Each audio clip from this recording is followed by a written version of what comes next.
मैं शरीर नहीं हूं सर्वप्रथम साधक को यह बात अच्छी तरह से समझ लेनी चाहिए कि मैं चिन्मय सत्ता रूप हूं, शरीर रूप नहीं हूं।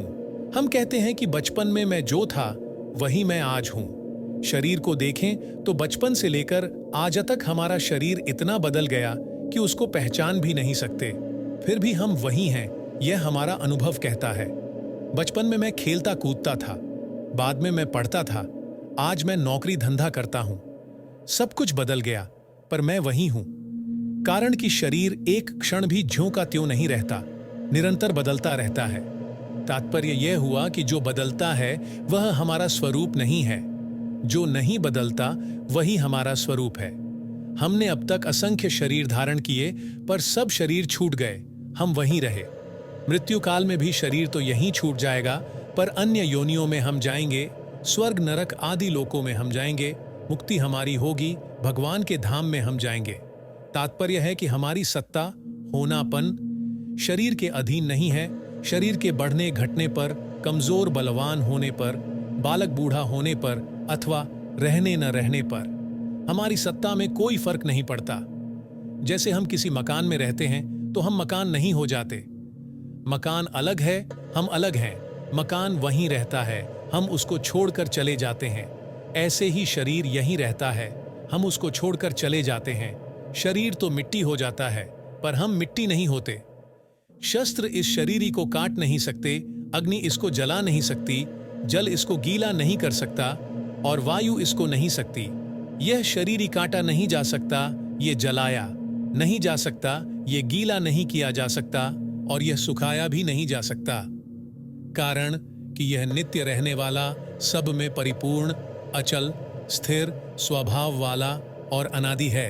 तात्पर्य है कि शरीर का विभाग ही अलग है और न बदलने वाले शरीरी स्वरूप का विभाग हाँ अलग है।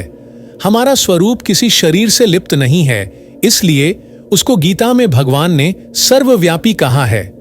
तात्पर्य है कि स्वरूप एक शरीर में सीमित नहीं है, प्रत्युत सर्वव्यापी है।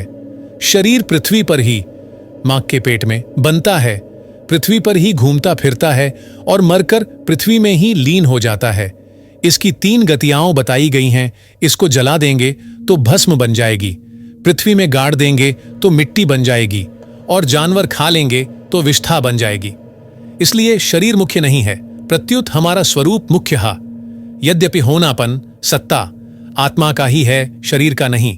तथापि साधक से भूल यह होती है कि वह पहले शरीर को देखकर फिर उसमें आत्मा को देखता है, पहले आकृति को देखकर फिर भाव को देखता है।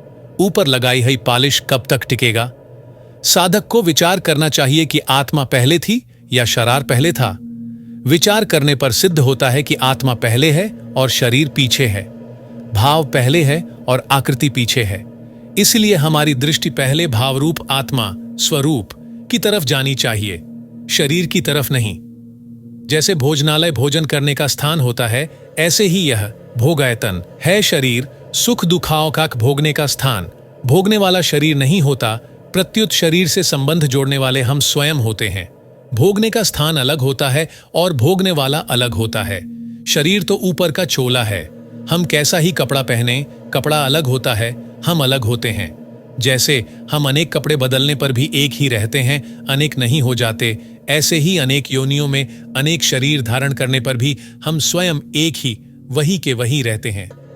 जैसे पुराने कपड़े उतारने पर हम मर नहीं जाते और नए कपड़े पहनने पर हम पैदा नहीं हो जाते, ऐसे ही पुराने शरीर छोड़ने पर हम मर नहीं जाते और नया शरीर धारण करने पर हम पैदा नहीं हो जाते। तात्पर्य है कि शरीर जन्मता मरता है, हम नहीं जन्मते मरते। अगर हम मर जाएं तो फिर पाप पुण्य का फल कौन भोगेगा? अन्य योनियों में और स्वर्ग नरकादि लोकों में कौन जाएगा? बंधन किसका होगा? मुक्त कौन होगा? हमारा जीवन इस शरीर के अधीन नहीं है। हमारी आयु बहुत लंबी, अनादि और अनंत है। महासर्ग और महाप्रलय हो जाए तो भी हम जन्मते मरते नहीं, ज्यों के त्यों रहते हैं। हमारा और शरीर का स्वभाव बिल्कुल अलग अलग है। हम शरीर के साथ चिपके हुए, शरीर के साथ मिले हुए नहीं हैं। शरीर भी हमारे साथ चिपका हुआ, हमारे साथ मिला हुआ नहीं है। जैसे शरीर संसार में रहता है, ऐसे हम शरीर में नहीं रहते। शरीर के साथ हमारा मिलन कभी हुआ ही नहीं, हो सकता ही नहीं। वास्तव में हमें शरीर की जरूरत ही नहीं है। शरीर के बिना भी हम स्वयं मौज से रहते हैं। तात्पर्य है कि शरीर के न रहने पर हमारा कुछ भी नहीं बिगड़ता। अब तक हम असंख्य शरीर धारण कर करके छोड़ चुके हैं, पर उससे हमारी सत्ता में क्या फर्क पड़ा? हमारा क्या नुकसान हुआ? हम तो ज्यों के त्यों ही रहे। शरीर, इंद्रियां, मन, बुद्धि और अहंकार, इन सब के अभाव का अनुभव तो सबको होता है, पर अपने अभाव का अनुभव कभी किसी को नहीं होता। उदाहरणार्थ, सुषुप्ति, गाढ़ निद्रा के समय हमें शरीरादि के अभाव का अनुभव होता है। कोई भी व्यक्ति ऐसा नहीं कहता कि सुषुप्ति में मैं नहीं था, मर गया था, कारण कि शरीरादि के अभाव का अनुभव होने पर भी हमें अपने अभाव का अनुभव नहीं होता। तभी जगने पर हम कहते हैं कि मैं बड़े सुख से सोया कि कुछ भी पता नहीं था। सुषुप्ति में भी हमारा होनापन ज्यों का त्यों था। इससे सिद्ध हुआ कि हमारा होनापन शरीर, इंद्रियां, मन, बुद्धि और अहंकार के अधीन नहीं, स्थूल, सूक्ष्म और कारण सब शरीरों का अभाव होता है, पर हमारा अभाव नहीं होता। इसलिए शरीर के साथ अपना संबंध मानते हुए भी वास्तव में हम शरीर से लिप्त नहीं होते। शरीर का संग करते हुए वास्तव में हम असंग रहते हैं। तभी भगवान कहते हैं, तात्पर्य है कि बद्धावस्था में भी स्वरूप वास्तव में मुक्त ही है। बद्धपना माना हुआ है और मुक्तपना हमारा स्वत सिद्ध स्वरूप है। जैसे अंधकार और प्रकाश आपस में नहीं मिल सकते, ऐसे ही शरीर जड़, नाशवान और स्वरूप चेतन, अविनाशी आपस में नहीं मिल सकते। कारण कि शरीर संसार का अंश है और हम स्वयं परमात्मा के अंश हैं। एक ही दोष अथवा गुण स्थान भेद से अनेक रूपों से प्रकट होता है। शरीर को अपने से अधिक महत्व देना अर्थात शरीर को अपना स्वरूप मानना मूल दोष है, जिससे संपूर्ण दोषों की उत्पत्ति होती है। अपने स्वरूप चिन्मय सत्ता मात्र को शरीर से अधिक महत्व देना मूल गुण है, जिससे संपूर्ण सद्गुणों की उत्पत्ति होती है। अर्जुन ने गीता के आरंभ में भगवान से अपने कल्याण का उपाय पूछा।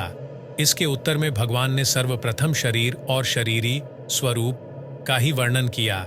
इससे सिद्ध होता है कि जो मनुष्य अपना कल्याण चाहता है, उसके लिए सबसे पहले यह जानना आवश्यक है कि मैं शरीर नहीं हूं। जब तक उसमें मैं शरीर हूं यह भाव रहेगा, तब तक वह कितना ही उपदेश सुनता रहे अथवा सुनाता रहे और साधन भी करता रहे, उसका कल्याण नहीं होगा। मनुष्य शरीर विवेक प्रधान है। मैं शरीर नहीं हूं, यह विवेक मनुष्य शरीर में ही हो सकता है। शरीर को मैं मानना मनुष्यता नहीं है, प्रत्युत पशुता है। इसलिए श्री सुखदेव जी महाराज परीक्षित से कहते हैं, हे राजन, अब तुम यह पशु बुद्धि छोड़ दो कि मैं मर जाऊंगा। जैसे शरीर पहले नहीं था, पीछे पैदा हुआ और फिर मर जाएगा, ऐसे तुम पहले नहीं थे, पीछे पैदा हुए और फिर मर जाओगे, यह बात नहीं है।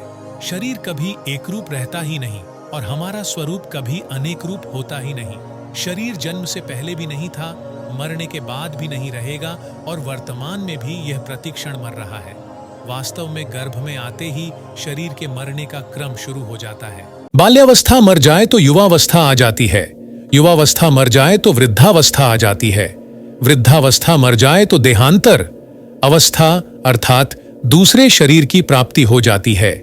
बाल, युवा और वृद्ध ये तीन अवस्थाएं स्थूल शरीर की हैं और देहांतर की प्राप्ति सूक्ष्म तथा कारण शरीर की है। देहांतर की प्राप्ति मृत्यु होने पर स्थूल शरीर तो छूट जाता है, पर सूक्ष्म तथा कारण शरीर नहीं छूटते। जब तक मुक्ति न हो तब तक सूक्ष्म तथा कारण शरीर से संबंध बना रहता है। तात्पर्य है कि हमारा वास्तविक स्वरूप स्थूल, सूक्ष्म तथा कारण इन तीनों शरीरों से तथा इनकी अवस्थाओं से अतीत है। शरीर और उसकी अवस्थाएं बदलती हैं, पर स्वरूप वही का वही रहता है। जन्मना और मरना हमारा धर्म नहीं है, प्रत्युत शरीर का धर्म है। हमारी आयु अनादि और अनंत है, जिसके अंतर्गत अनेक शरीर उत्पन्न होते और मरते रहते हैं। हमारी स्वतंत्रता और असंगता स्वत सिद्ध है। असंग निर्लिप्त होने के कारण ही हम अनेक शरीरों में जाने पर भी वही रहते हैं, पर शरीर के साथ संग मान लेने के कारण हम अनेक शरीरों को धारण करते रहते हैं। माना हुआ संग तो टिकता नहीं, पर हम नया नया संग पकड़ते रहते हैं। अगर नया संग न पकड़ें तो मुक्ति स्वत सिद्ध है। बाली के मरने पर भगवान श्री राम तारा से कहते हैं, तारा बिकल देखी रघुराया, दीन्ह ज्ञान हरिलीन ही माया, क्षिति जल पावक गगन समीरा, पंचरचित अति अधम शरीरा। प्रगट सो तनु तव आगे सोवा। जीव नित्य के ही लगी तुम्ह रोवा, उपजा ज्ञान चरण तब लागी। लीन है सी परम भक्ति बर मागी।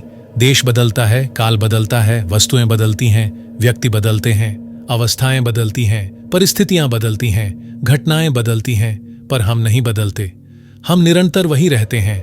जागृत, स्वप्न और सुषुप्ति, ये तीनों अवस्थाएं बदलती हैं, पर मानव मात्र के कल्याण के लिए हमारे साथ नहीं रहा तो फिर यह शरीर हमारे साथ कैसे रहेगा?